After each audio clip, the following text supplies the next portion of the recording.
Gary, lovely weather for cricket, isn't it? First day of pre-season training, I suppose it always happens. It does always happen. It seems to happen. It's like the cup final, isn't it? It's always a sunny day. But to be fair, it was a little bit cloudy when they did their run-in this morning, so it wasn't as hot as it is now. They're having their lunch now and their break, and they're letting their legs come back a little bit because they worked very hard this morning as a first session. We asked them to come back fit, and I'm really pleased with the way they have come back. And then we'll straight away we'll have a little seven-a-side and recreational one just to see, let them get their football legs.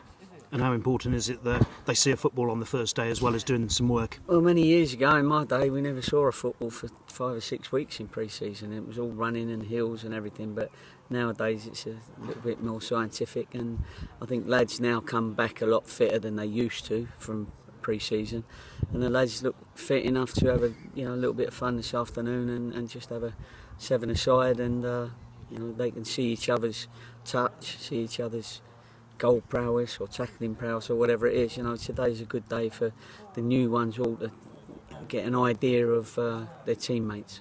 And nearly half the squad's new, so there's a bit of a bonding process to occur.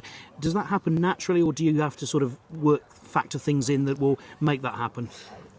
Well, you do. I mean, it's adversity, isn't it? Adversity is when they're absolutely shattered and they don't think they can move another muscle, and then a leader will come up and say, come on, I'll take you through it, or whatever. You get to see the leaders pretty early. You get to see the ones that need a little bit more cajoling, and then you've got the cajolers that are going to be your leaders through the season probably. So you set up sessions, of course, that bring out the best and the worst in people, and what we got to do is improve the worst and make sure the best stay ahead. And you mentioned it's changed from your day as a player. I suppose you bridge the two eras. That more scientific approach, does that just sort of back up the old knowledge that was there anyway in some cases? Well, I think in the old days everybody used to go on holiday and have a few beers, and it used to be a real relaxing time knowing that you was going to run your socks off when you came back. It was pointless staying fit because you were going to struggle anyway with all the running. But I think nowadays it's a little bit more gradual.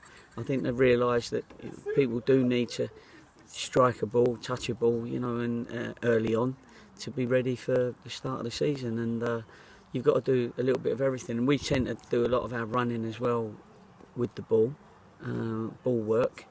As if we're going to cross it, they've got to run from the right back position to the right wing position and cross it to somebody who's running from the one goal area to the other goal area. That can be quite a run, but at least they've got a carrot at the end of it. As long as it's a good cross, they can head it in the goal.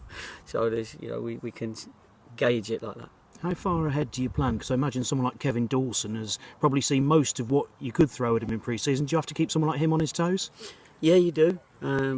Kevin Dawson won the running this morning, so good on him. He's come back fit and he's a good athlete. Unlucky at the end of the season that he had some niggles in his groin, and it messed him up a little bit in the head and physically and mentally. But he's a top player, Kev, and he is a good athlete, and we do need people like him. Yes, we do have to vary it anyway, because Kev's been with me for maybe 3 or 4 different pre-seasons, but we do vary it, and different people, Huts and Gav, are running the physical side of things, and then myself, Russell and Downsy are running the football side of things. So it's they get different voices, not the same voice all the time. I make it 18 players you've got under contract at the moment. Does the balance of power now switch to the clubs because players who are looking for deals won't want to get left behind in terms of fitness? Yeah, there's not been a great deal of movement over the summer. We did a lot of our work over the summer, and now it's just starting to get a little bit more busy. And it gets busy because people realise that they might need more than they've got at the moment. And then you've got the lads who wanted to wait until they come back off holiday to decide what they were going to do, and then they decide one, and 3 other clubs are disappointed because they've lost him and got to find someone else, sort of thing. So it's a bit of a precarious time, but we've got the crux of the squad that we wanted to bring in. And I know, I hear people saying somebody was our first choice, somebody was our second choice. Of course you have options all over, but I'm pleased to say that we've got the people that we wanted here, and the reason why we've got them is because the early bird caught the worm, and we was able to, you know, negotiate with them pretty quickly and say we needed that commitment.